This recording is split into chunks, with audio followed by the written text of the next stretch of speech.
Hello दोस्तों, कैसे हो। पहले वीडियो में हमने बहुपदों को समझा, चरों को समझा, है ना।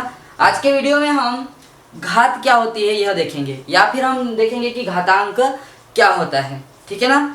तो देखते हैं हम कि यदि किसी संख्या के ऊपर तिरछा यदि कोई सा अंक लिखा हो, या फिर हम बोल सकते हैं कि किसी अंक के ऊपर तिरछा कोई सा अंक लिखा हो, जैसा कि ऐसा देखो, तो उसी को हम क्या बोलते हैं, घात बोलते हैं। देखो, जो 5 के ऊपर तिरछा जो 2 लिखा है उसे हम क्या बोलेंगे, 5 की घात बोलेंगे। क्या बोलेंगे, घात बोलेंगे। और जिसकी घात रहता है, मतलब कि जिसके ऊपर लिखा रहता है, उसे हम बोलते हैं आधार। क्या बोलते हैं, आधार। ठीक है ना।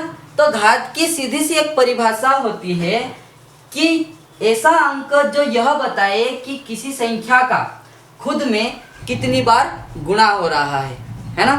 मतलब घात यह बताता है कि जो आधार रहता है उसका कितनी बार गुणा हो रहा है खुद में। ठीक है ना। कैसे कि जैसे देखो, यहाँ पर यदि बात करें हम, 5 की घात 2 लिखा, मतलब कि यह बता रहा है कि 5 का कितनी बार गुणा हो रहा है, 2 बार। 5 गुणित 5, तो यही होती है घात। तो घातांक, देखो घातांक क्या होता है, घात में जो भी अंक लिखा रहता है उसे ही हम क्या बोलते हैं, घातांक बोलते हैं। क्या बोलते हैं, घातांक। जो भी घात में अंक लिखा रहा है उसे हम घातांक बोलेंगे। ठीक है ना। चलो देखते हैं। देखो, घात से संबंधित बहुत सारे हमारे पास नियम होते हैं, है ना, जो बहुत सारी संख्याओं को हल करने के लिए हमें जरूरत पड़ती है। क्योंकि बहुत सारी संख्याएं कभी कभी क्या रहती है, घातों में जोड़ना घटाना अपने को वगैरह वगैरह दे देता है, तो क्या होता है कि अपन कर नहीं पाते हैं, क्योंकि ये नियम हमको नहीं पता रहता है। इसलिए तो चलो अपन यही शुरू करते हैं आज कि भाई ये नियम होते कैसे हैं, है ना। जैसे यदि हमारा पहला ही नियम लिखा है कि a की घात m गुणित a की घात n, तो यह होता है a की घात m धन n। देखते हैं अपन ये कैसे होता है। ये एक सूत्र है, क्या बोल सकते हैं अपन, इसे सूत्र भी बोल सकते हैं ना।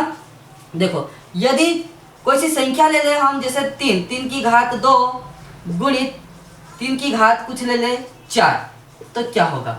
ऐसा यदि हमारे पास कभी दिया रहे, तो क्या हमने जब चर पढ़े थे, हमको पता, हमने सीखा था गुणा करना चरों का, है ना। तो वहां पर भी मैंने बताया था, यहाँ भी देख लेते हैं कि यदि आधार समान हो, आधार कैसे हो, समान हो, और उनके बीच में यदि गुणा होता हो तो उनकी घातें आपस में क्या होती हैं, जुड़ जाती है। तो यहाँ पर ये वही सूत्र है कि देखो, आधार कितना है 3, तो 3 की घात कितनी हो जाएगी, 2 धन 4, तो कितनी हो जाएगी 6।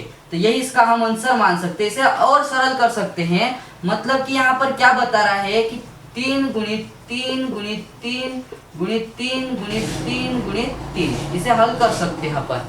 ठीक है ना। तो यही होता है पहला नियम। तो देखते हैं अपन अगला नियम, ये अगला क्या बोल रहा है। तो यहाँ पर क्या है, a की घात m भागित a की घात n, तो यह होता है a की घात m माइनस n। जब भी भाग होता है दो संख्याओं में, वो संख्या एक जैसी हो, आधार यदि समान हो और यदि भाग होता हो, तो घातें क्या होती है, घटती है ना। और जब गुणा होता हो तो क्या होती है, जुड़ती है। ठीक है। कैसे देखते हैं अपन, जैसे हमने लिखा कि 2 की घात कुछ लिख दिया हमने 3, और भागित में 2 की घात हमने कुछ लिख दिया 2, तो देखो इसका आंसर कितना होना चाहिए। यहाँ पर देखो, 2 की घात 3 भागित 2 की घात 2, यहाँ आधार समान है तो घातें क्या होंगी, घट जाएगी। तो देखते हैं अपन, जैसे 2 की घात कितनी हो जाएगी, 3 माइनस 2, तो 1। जब भी एक घात आती है हम नहीं लिखते हैं, तो ये कितना रहेगा, 2 रहेगा। ठीक है, आया समझ में। या फिर अब देखो, इसके अनुसार नहीं हमको दिया रहे, कभी कभी क्या रहता है, ऐसा दे देगा हमको कि 2 की घात 3 और भागित 2 की घात 2, ऐसा बटे में दे दे, तब भी यही होता है कि 2 की घात क्या हो जाएगी, ये 2 की घात 3 ऋण 2 बराबर 2 की घात कितनी, 1। ठीक है ना। तो ऐसा भी करते हैं इसको, है ना, भाग वाला ये ध्यान रखना है। ठीक है, अगला देखते हैं क्या होता है कि यदि a की घात m दी हो और पूरे कोष्टक की घात n दी हो, तो उसे कैसा लिखते हैं। तो इसको लिख सकते हैं हम a की घात m गुणित n। ठीक है ना। यदि हमारे पास कोई सी संख्या है, जैसे कि हम मान ले कोई सी संख्या हमारे पास 2 है, और 2 की घात यदि हमारे पास 5 है, और कोष्टक लगा के पूरे की घात कुछ है हमारे पास 2 है, ठीक है ना। तो इसको कैसा लिख सकते हैं हम, यहाँ पर बोल सकते हैं कि 2 की घात 5 गुणित 2 बराबर कितना हो जाएगा, 2 की घात 10। ठीक है ना, ये हमारा आंसर हो जाएगा। ऐसे ही करते हैं। ठीक है, अगला नियम यदि देखें हम, तो अगला नियम क्या है हमारा कि यदि a बटे b देखते हैं अपन, चलो a बटे b की पूरे की घात कितनी है n, यहाँ अकेले a की घात नहीं है, ये पूरे कोष्टक लगा है, मतलब कि ये दोनों की घात है। ठीक है ना, तो जब कोष्टक खोलेंगे तो ये घात दोनों की हो जाएगी, जैसे a की घात भी n हो जाएगी और b की घात भी n हो जाएगी। ठीक है ना, जब भी हम कोष्टक के ऊपर कोई सी घात लगी रहती है और कोष्टक हटाते हैं तो वह घात अंदर जो संख्या लिखी रहती है उस पे होती है ना, चाहे संख्या जितनी लिखी रही हो। यह कब होता है, जब संख्या गुणा में हो या फिर भाग में हो, तब। जब धन में रहे संख्या तब ऐसा नहीं होता है। कैसे, जैसे हम ऐसा नहीं बोल सकते हैं कि a धन b की घात n, तो ये दोनों पे रहेगी, ऐसा नहीं बोल सकते हैं। ठीक है ना, ये कब बोलेंगे हम, जब दो संख्या आपस में गुणा में हो या फिर भाग में हो, तब अंदर सभी जितनी संख्या रहेगी उनकी क्या हो जाएगी, घात हो जाएगी। जैसे हम देखते हैं यदि 2/3 देखा, ठीक है ना, और उसकी घात क्या लिखा हमने, 2 लिखा, तो ये जब कोष्टक खोलेंगे तो ये 2 की घात 2 हो जाएगी, 2 पर भी हो जाएगी और 3 पर भी हो जाएगी। ठीक है ना, इसका मतलब क्या है, 2 का 2 बार गुणा मतलब कितना हुआ, 4, और 3 का 3 बार गुणा मतलब 9, तो यह इसका आंसर हो जाएगा। ऐसा करते हैं। ठीक है, तो ये होता है सूत्र। चलो देखते हैं अगला वाला क्या बोल रहा है। अगला वाला बोल रहा है, वही बोल रहा है, देखो a और b की घात n, तो a और b की घात यदि n हो हमारे पास, को पूरे दोनों के ऊपर है, देखो कोष्टक लगा है, मतलब कि क्या है, ये दोनों की घात है, तो यह दोनों कोष्टक यदि अपन मतलब हटाएंगे तो ये दोनों की घात हो जाएगी। जैसे क्या हो जाएगी, a की घात n गुणित b की भी घात n। ठीक है ना, जैसे हमारे पास कोई सी, देखो ऐसी कंडीशन में बहुत चक्कर आती है, बहुत बार आती है हमारे पास, है ना, तो ये अपन देखते हैं। जैसे हमारे पास कोई सी संख्या लिखी, कुछ लिखा हो 2x, क्या लिखा हो 2x, और 2x की घात यदि 3 लिखी हो, तो इसे कैसे हल करेंगे हम।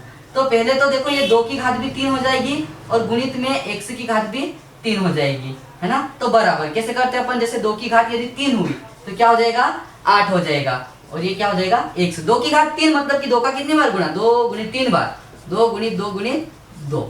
ठीक है, 2 दूनी 4, 4 दूनी 8, तो 8, और x की घात कितनी हुई है, 3। ऐसा समझ में ना, ऐसा हल करते हैं। ठीक है, ऐसा क्या रहता है, बहुत बार अपने को ऐसी संख्या मिलेगी। अभी देखते हैं पर, यदि हम देखें दूसरा अगला नियम, छठवां नियम हमारा, कि यदि किसी संख्या की घात ऋण हो, ऋण में हो, कैसी हो, ऋण, तो वह जब उसको हल करेंगे तो वह संख्या बट्टे में चली जाती है। जैसे कि a की घात यदि क्या लिखा है हमने, -n, तो इसे हम लिख सकते हैं 1/a की घात n, तो ये क्या हो जाएगी, फिर धन में हो जाएगी।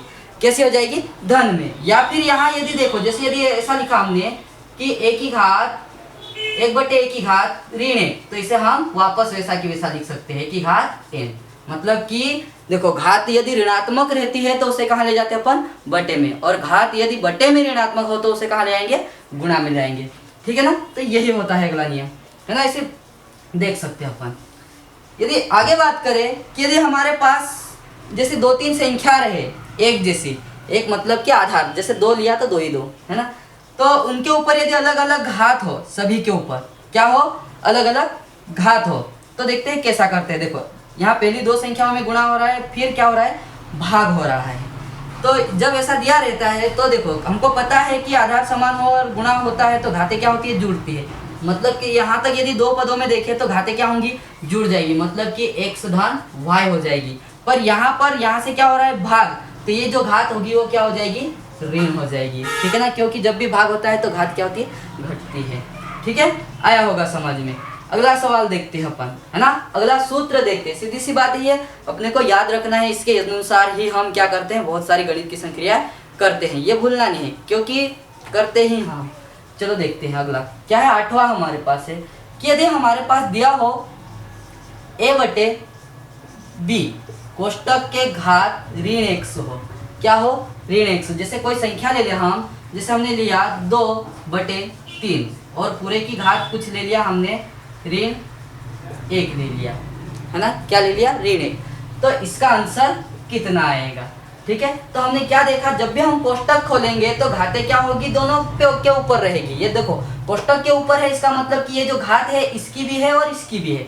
जब हम कोष्टक खोलेंगे तो क्या हो जाएगा, देखेंगे कि 1 की घात 2 की घात ऋण 1 और 3 की घात भी ऋण 1। तो यहाँ से हम ये वाला सूत्र लगा सकते हैं। देखो ये वाला ये भी पढ़ा है हमने, या फिर इसके डायरेक्ट हम इसका एक सूत्र बनाते हैं कि जब भी ऐसी घात रहती है तो क्या हो जाता है, ये जो बट्टे में रहता है वो अंश में चले जाता है। ठीक है ना, इसकी घात क्या हो जाएगी, x।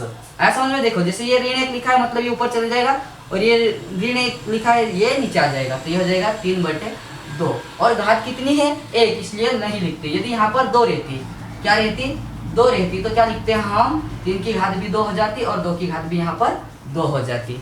ठीक है, आया होगा समझ में। चलो अगला देखते हैं, यहाँ पर अगला क्या बोल रहा है अपने को।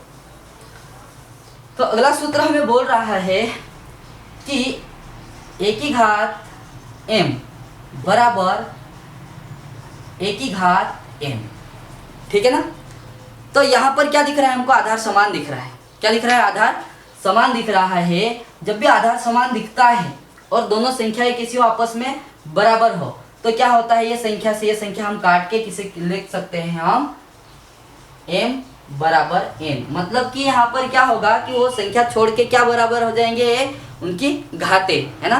तो उससे हम क्या कर सकते हैं, मान निकाल सकते हैं। जैसे क्या निकालना हो अपने को, जैसे हम बोल रहे हैं कि x की घात 3 बराबर हमारे पास दिया हो x की घात 2, तो इसे हम क्या लिख सकते हैं, देखो क्या लिख सकते हैं, 3 बराबर 2 लिख सकते हैं।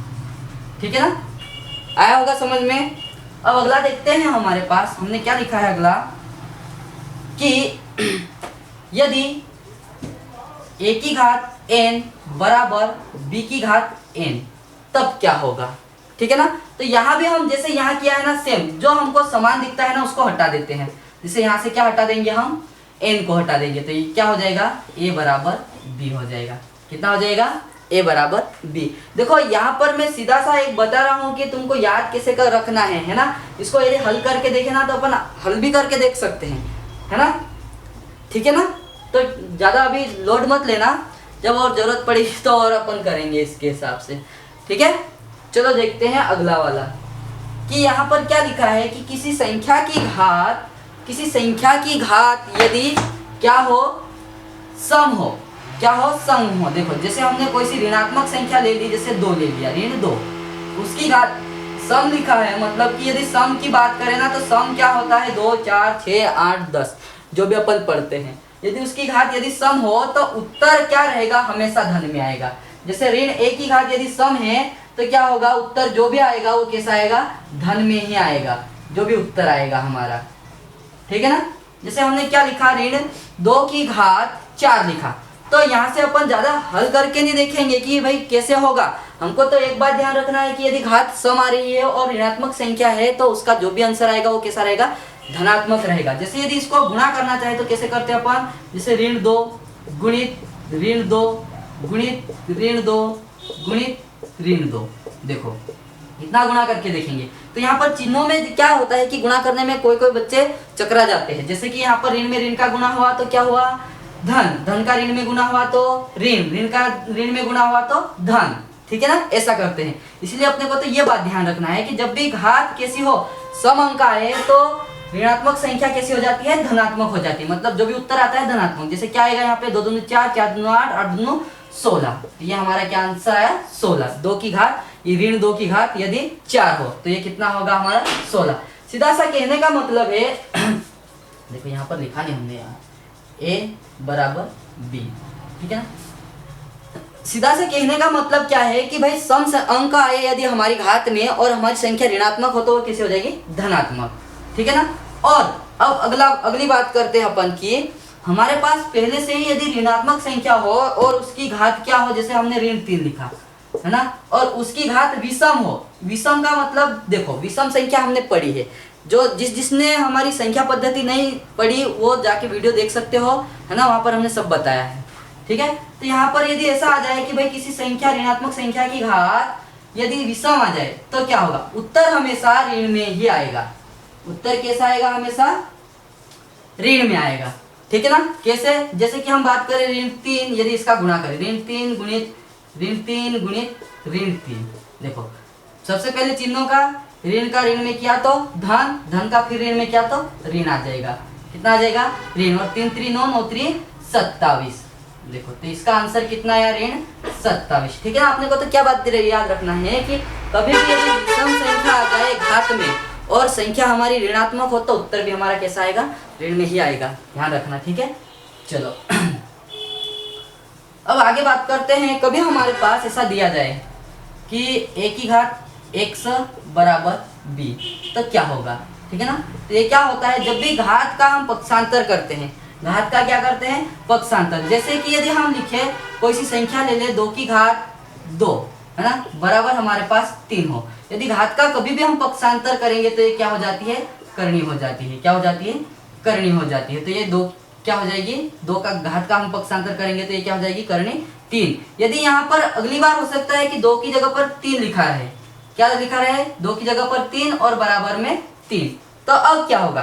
देखो यहाँ पर करनी के अंदर ये घात बताता है कि ये कितनी घात है। यहाँ पर कुछ नहीं लिखा है, मतलब कि क्या रहता है यहाँ पर? 2। इसका मतलब क्या? करनी का सीधा सा क्या मतलब रहता है कि घात 1/2, या फिर हम ये भी लिख सकते हैं इसको। ठीक है ना। घात मतलब जहाँ यहाँ जितना अंक लिखा रहता है उतना उसका क्या कर देते हैं? हम 1 के अनुपात में लिख देते हैं। जैसे यहाँ पर हम बोल सकते हैं कि क्या हो जाएगी? जब घात 3 जाएगी तो ये करनी 3। ठीक है ना। ऐसा समझ में, इसे हम ऐसा